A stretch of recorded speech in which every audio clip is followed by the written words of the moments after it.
Nagpo-fold out pala tayo ng ano, kopil.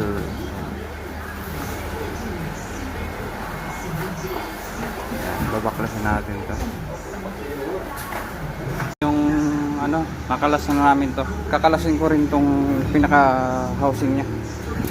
Ito yung evaporator nyo. Grabe. Masisira talaga yung kapasitor nito. Matindi sa baba. Tsaka ito, pinanggal ko na rin.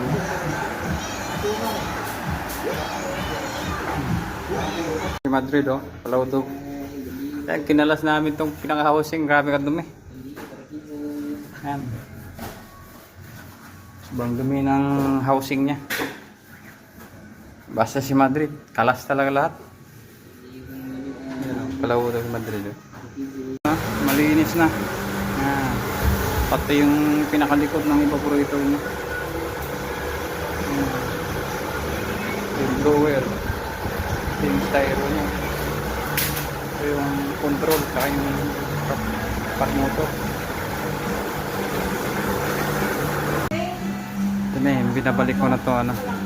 Yan. Malinis na. Tapos napalitan din ng kapasitor. Kasi yung kapasitor nyo wala, nag-overload.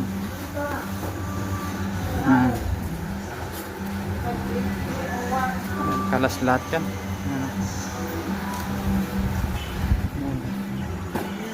Kopil.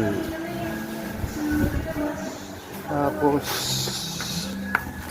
ito pala binabacuum ni partner.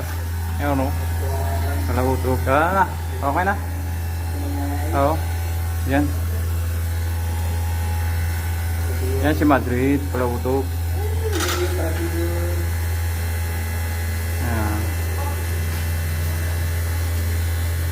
Mono niyo, tapos na. Grabe ka, tugnaw na ba? Tugnaw. Grabe, tugnaw aircon. Naka-18.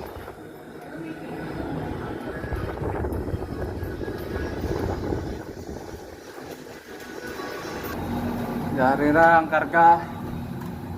Ang karga niya balik na sa normal.